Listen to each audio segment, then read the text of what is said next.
Hey guys, quick thought for you on Constitution hanging by a thread.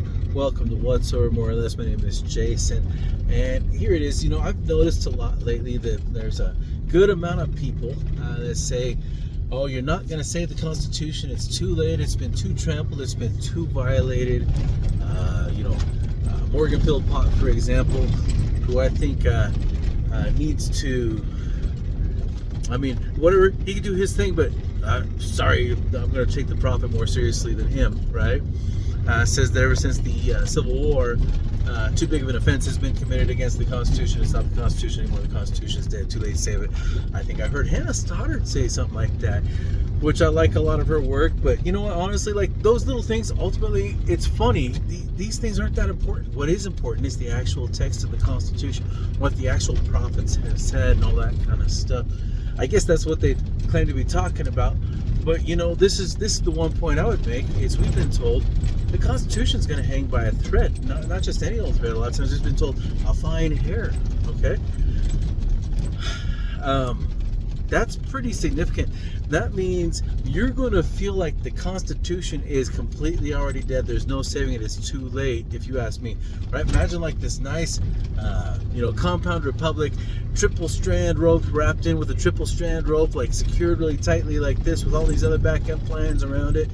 And our founders are just real careful making all these checks and balances on internal powers, backup plans on external protections, etc., getting everything just right. And holy smokes, we're down to nothing but like this last little bit, this last little something hanging in there.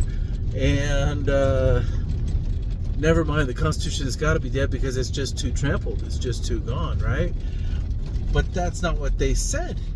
They said that it would hang by a thread, and that the elders of Israel, or that not even the elders of Israel necessarily, that people who love the Constitution. I'd look up Ezra Taft Benson's authoritative The Constitution, the Heavenly Banner.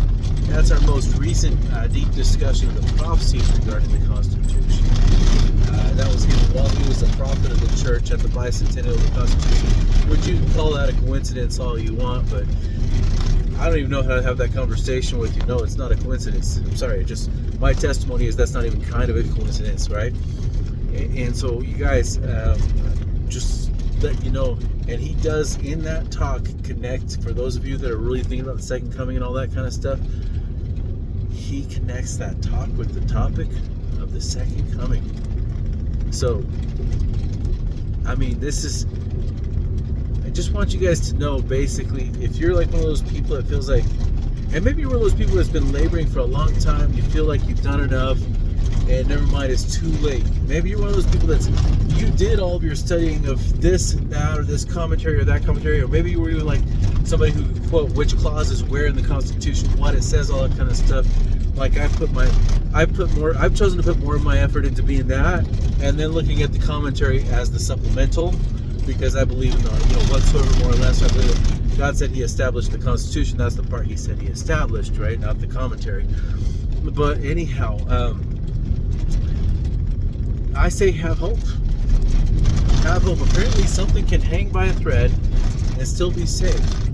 Apparently we can be quite full of all sorts of, if you were to put us on the scale of justice, like how many sins we've committed in our acts versus how many good deeds we've done in our acts, in our lives, you probably look at most of us and be like, no, he's not going to heaven. Oh, he's not going to heaven. That guy's done way too many bad things, right? If that's your attitude towards bad things, that there's no redemption once a bad thing has been done, once an offense has been committed, once something's been transgressed, right? Then you probably have a heck of a time believing the Constitution will be saved anyhow. But if you think that it will hang by a fine thread and still be saved, that it is, the fundamental law of Zion, as J. Reuben Clark called it, or as Harold B. Lee also called it, I know of at least those two calling it, or Wilford Woodruff said we would continue to live it even after it had been trampled. In other places we live it, in other regions, all that kind of stuff. Apparently things can be saved when they seem quite hopeless, right? So that's my thought for you today. If you're like, oh man, there's all these offenses. I just did a big old video covering all the ways we've whittled away at compound republicanism. And Republicanism. At the end of the video, did I say, oh man, there's no saving the Constitution, it's too late, you guys? I don't think so, because that's not the way my belief system works, right? I believe, first off, if the Lord says he can do something, he can do it. If he's assigned us to do something, I will go, I will do, because God gives no command except he prepares a way for us to be able to pull it off, etc., etc. You guys know the scriptures. Think about them for yourselves. Apply it. Go back and research the prophecies.